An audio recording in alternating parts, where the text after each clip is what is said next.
মেয়েরা কি লম্বা জামার নিচে, বোরকার নিচে জিন্স বা টাইট প্যান্ট পরতে পারবে কিনা? যদিও তা দেখা যায় না বলে ছেলেরা তা দেখতে পারে না। ও বলে যে ছেলেরা দেখতে পারে না। দেখুন, একজন মুসলিম তিনি অন্য ধর্মাবলম্বীদের সাদৃশ্য গ্রহণ করবে না। মুসলমান মেয়েরা তাদের পোশাক আশাকের নিজস্ব স্টাইল আছে না নাই? সেখানে অন্য ধর্মের অনুসারী মেয়েরা, ফাসেক মেয়েরা, খারাপ মেয়েরা বা আল্লাহর অবাধ্য মেয়েরা যারা পর্দা পুশিদা বুঝে না, সেই মেয়েরা যেরকম খোলামেলা চলে, তারা এরকম জিন্সের প্যান্ট শার্ট এগুলো পরে। কেন মেয়েরা জিন্সের টাইট প্যান্ট পরে? কেন? এই কেনর উত্তর আমরা 100% মানুষ জানি। এই প্যান্টগুলো, টাইট প্যান্টগুলো কেন পরে, এটার উত্তর সবার জানা আছে না? কত নোংরামি হলে, কত কুরুচিপূর্ণ হলে, কত মানুষ নিচে নামলে তার নিজের শরীরের অঙ্গ প্রত্যঙ্গ মানুষের কাছে প্রদর্শন করবার জন্য সে বিলিয়ে বেড়ায়। তাকে নিয়ে মনে মনে যেসব চিন্তা মানুষ করে, সেগুলো যদি মুখে উচ্চারণ করতো, সে নিজের জুতা খুলে পিটাইত। যদি ন্যূনতম আত্মসম্মান বোধ থাকতো তা এটা করতো না। কোরআন বলতেছে 1400 বছর আগের ইতিহাস, ইসলাম আসার আগে সমাজের কৃতদাসীরা এবং অশিক্ষিতরা, মূর্খরা, মহিলারা তারা বেপর্দা চলতো। আর মুসলিম নারীদের সম্পর্কে আল্লাহ বলেছেন, যালিকা আদনা আন ইউরাফনা ফালা ইউযাইনা, তোমরা মেয়েরা পর্দা পুশিদা করে শালীন পোশাক পরে চলবে, তাতে বোঝা যাবে তুমি বাজারি মেয়ে না, তোমার ভিতরে ব্যক্তিত্ব আছে, আত্মসম্মান আছে, আত্মমর্যাদা আছে, তুমি মুসলিম সম্ভ্রান্ত নারী। তোমাকে নিয়ে অন্য পুরুষরা মনে মনে বাজে চিন্তা, কুচিন্তা করবে, এটা তুমি হতে দেবে না।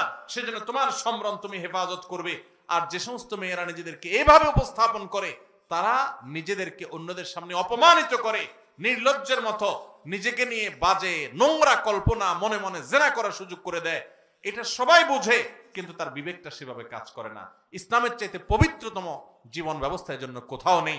একটা কালো বোরকাই পড়তে হবে, নট নেসেসারি, এটা জরুরি না, কিন্তু আপনাকে শালীন হতে হবে, সৌন্দর্য প্রদর্শন করে বেড়াবার মানসিকতা থাকতে পারবে না। এটা জাহিলি যুগের, মূর্খ যুগের মানুষরা করত, এটা কোনো সভ্য যুগের মানুষরা করে না, পশুরা করে, এটা মানুষ করে না।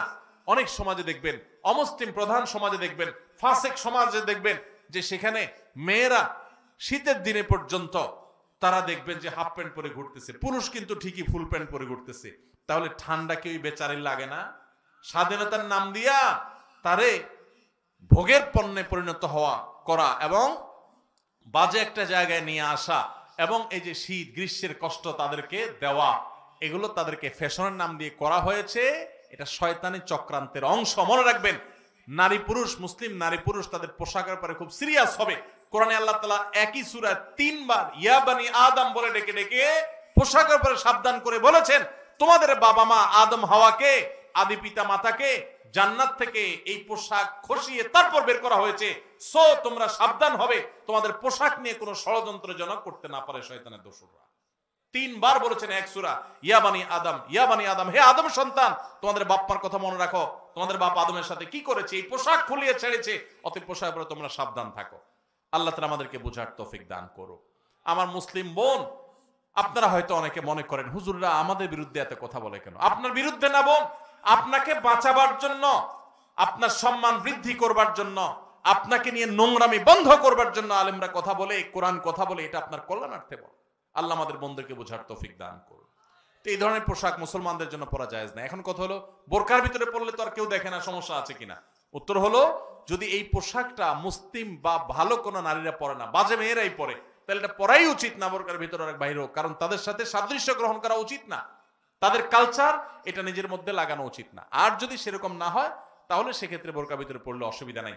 প্যান্ট পরলেই গুনাহ হবে এরকম না। ঢেলা যদি হয় তো পাজামার জায়গায় প্যান্ট পরলো। পৃথিবীর অনেক দেশে ঠান্ডা অনেক বেশি, সেখানে মোটা প্যান্ট পরা ছাড়া ঠান্ডা নিবারণ হয় না, অবশ্যই পড়তে পারে, কোনো অসুবিধা নেই।